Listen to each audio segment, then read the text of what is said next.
Did we forget what we came for? What is it about certifications or is it about building a career?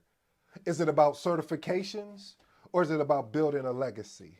Is it about certifications or is it just working just a job? You see, family, today's episode is going to be a little touchy for me and maybe unbearable for you to handle. So you might want to stay tuned because I may say some things that may not sit well with you. Today's episode is entitled The Degrading of the PMP Certification. Are people really taking it seriously? Again, the degrading of the PMP certification. Are people, and I really want to put this in there, truly taking it seriously? If you're new to the channel, I go by the name of ED. For all you smart and intelligent folks out there, man, let's just cut to it. Listen here, family. I'm sitting there thinking as I'm putting this framework together, and I'm becoming irritated. I'm becoming irritated, family, because of the fact that I was having a conversation with a, all right, I'll just say it, with a director of project management. And this person told me, says, "Hey, I'm just curious, how did you end up building your project management plan out?" And I'm like, "You talking about with all the knowledge areas of what I have? You want to see that big plan?" No, I'm not talking about that. I'm talking about your project management plan. The one that has your task and, has everything, the dates and timelines associated with it. I say, "No, you mean my project schedule. I mean, with my project schedule is part of my project management plan, but really this is a standing artifact as well." You see, family, I became irritated because there are more people out there like that are getting their certifications, whether it's PMP, whether it's CAPM, and what I think what really gets me is oh, you can get it in a week, or you can get it in less than 2 hours and 24 minutes. It's like, what are we here for? I mean, are we here really to build a career, or are we really just truly here to get some letters behind our name to say, we did it? Because when we get to the job interview and they start asking us questions like, hey, what's the difference between a project management plan and a project schedule, and we can't articulate out what that means, then what? But you know what, family? I'm not going to point the finger at you, because my grandma would always say, when you point the finger at someone, three are coming back at you. So I'm not going to be one of those people that sit here and just talk bad about some of the decisions that I've seen others made, because I've made some of those same decisions. But the difference between them and I is that I am willing to admit it. I'm willing to go say, you know what? Instead of complaining, I'm going to leverage my platform to help other project managers, or that's thinking about getting in project management, that are already PMPs, that are already project managers. So they don't fall in that trap. What's that trap you're talking about, ED? The trap I'm talking about is the trap of success, meaning you got your three letters behind your name. You got that PMP. Now what? Do you stop putting in the time to study and hone your craft? Or because you got it now, you're on to the next one, as they would say? And I'm not even talking about the next certification. I'm just talking about the next job opportunity. Or you just put all the material aside because, hey, I got my PMP and now, I'm just going to do the job aspect of things. And we can all fall victim to that, family. And that's why I always told you, as my grandma said, if you point one finger, there's always three pointing back at you, grandson. And I said, well, you're right, grandma. I said, but also those three fingers can also show me something that I need to do. Well, here's me displaying what I have to do, meaning that I have to get back in the lab, as they would say. Because when we get back in the lab, even though we're PMPs, because we're technically supposed to do 60 PDUs every 3 years. I've heard horror stories, well, I call them horror stories, where people will sit and watch the video and just let the video just play until it ends, so they can get, past that particular course and then move on to the next, or I should say that topic, and move on to the next one. And I'm like, oh, I cringe when I hear that. I cringe because of the fact that they're missing out on a great opportunity, on a profession that I love, that I hope that you'll fall in love with, which is project management.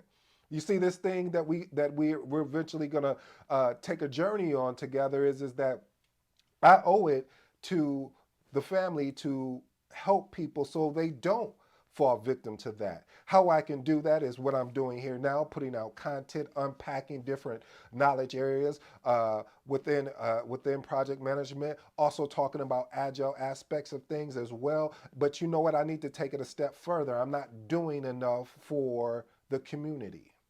You see, besides project management, you also have to have the mindset. As you notice, I've been doing a lot of mindset things around just making sure that you have the belief in breaking down limited beliefs. But also, I have to give you pragmatic ways of how you can leverage that stuff. Because if we don't understand the PMBOK, or the project management body knowledge of area, the project management body of knowledge is a reference guide. And with the reference guide, not all tools will apply. So sometimes you will have people out in our space in project management would be like, well, they don't know the difference between this and that, and maybe they don't. Because I've been, again, guilty of that, family. I'm airing out my laundry, as they would say. No, I didn't know what the difference is between this or that because we didn't leverage that now, but that's not an excuse. Because if I am a PMP, I need to be continuously studying. That's why PMI, which I love, that they hold you accountable for doing 60 PDUs. So as PMPs, as CAPM, as ACPs, whatever certification you have or whatever certification you're going after, you should be keeping up some type of routine. So for you, what I'm going to do, family, is I'm working on a newsletter that is around project management, that's around personal development, and that is pragmatic, things that you can use, that you can apply. Next thing I plan on doing is getting back in my material and going deeper and getting a deeper connection to the material like I did when I was actually studying for the PMP. Because when I went to go study for the PMP, I went so deep. I was trying to learn everything. I was picking up materials from different aspects, meaning I was getting different books because I wanted to understand the questions. I wanted to understand not even only the questions, but the material. I haven't even jumped in my content yet. I don't know if I'm on a rant or what. So again, I ask for forgiveness right now. But what I'm saying to you, family, is that we can't get caught up in the belief of, hey, I've gotten my PMP. I went to this boot camp and I got my PMP. And then we put all the material aside and we don't do anything further. And then we're frustrated when we're at job interviews and they're asking us basic questions and we're unable to answer them. And they're like, wait, isn't this person a PMP? They should know how many knowledge areas there are.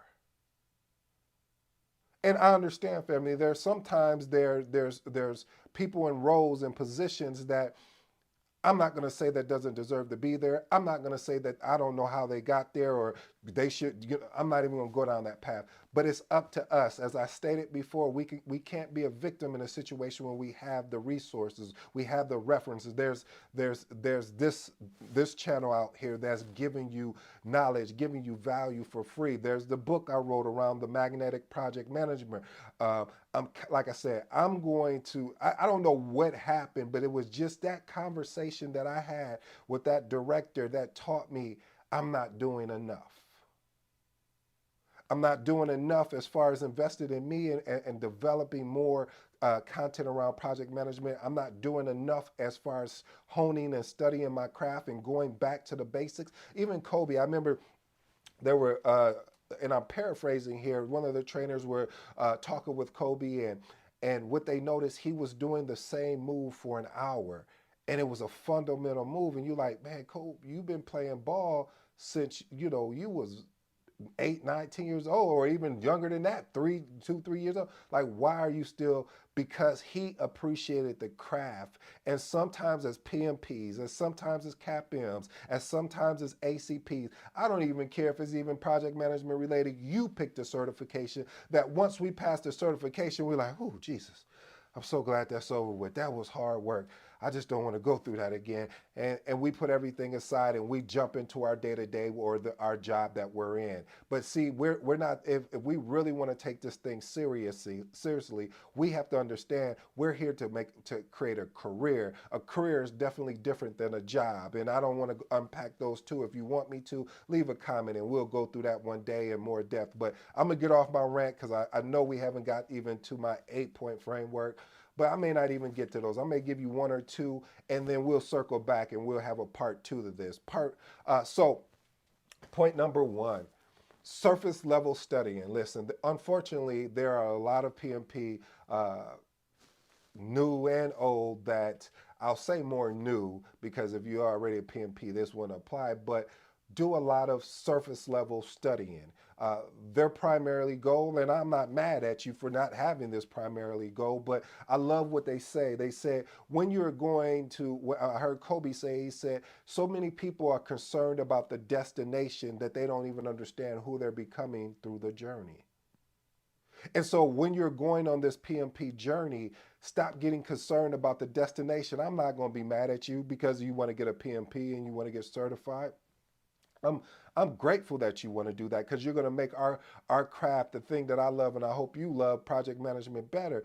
But the difference is that you're not seeing who you're becoming. You're not seeing the time that you put in to study that craft, and not just to sit down and take a test and pass it and then do nothing with the information except, oh, I got the PMP letters behind my name. I know I'm going on another rant. If you can't tell, I'm passionate about this thing. And again, like I said, I got more that's coming. But genuinely, honestly though, family, that they take time to comprehend the material. And I'll be the first one to admit, a lot of times the things that are on the exam is not a reflection on real life, meaning that there may be certain scenarios of how you would actually lead a project in real life versus how the PMP may be saying how you should lead a project. That's okay, because you need to have different variations anyway, because you may go to a different organization and a project may be led totally differently how you may have led it through your whole career. Can you be adaptable? Can you have the audacity, ooh, I like that, the audacity to be uncomfortable temporarily until you can learn how to lead that project the way that the other way project managers are leading projects. See, one thing about project management is not a comfortable sport, because if it was comfortable, then a project wouldn't be a temporary endeavor. It'd be something that would continuously to go on and go on and go. And I know there are some of those projects out there, but they shouldn't be. They go on forever. So I challenge you, family, when you are actually going through your if you're prepping a study for the PMP or you're prepping a study for any certification, just don't do the prep work just to pass. Continue on to read in your craft and study your craft. And I'm going to be the first one to step up and show you what that looked like. We may start doing maybe a Saturday study hall where I talk about, hey, these are some of the things I went over and learned this week. So I'm thinking of creative ways, family, to bring it to you that could be enticing, yet elevate you, that you can take the information and apply it. The last and final point, because we're going to do we're going to actually do a part 2 to this. And like I said, I didn't know I was going to, go the way that I went in the beginning, but I'm not playing when I say this, family. I am truly passionate about what I do, as well as continuously learning about project management. So point number 2 is prestige legacy. Listen, the PMP certification is definitely the gold standard. I say it's the platinum standard for project managers. But when individuals come in and treat it as that, oh, I'm going here and getting, I only got to study for a week or 2 weeks because I watched a YouTube video and somebody said I passed the PMP exam on my first try and I only had to study 1 hour a day and I passed it within 2 weeks. Then you start you start taking away the value. Have you ever seen a Rolls Royce go on sale?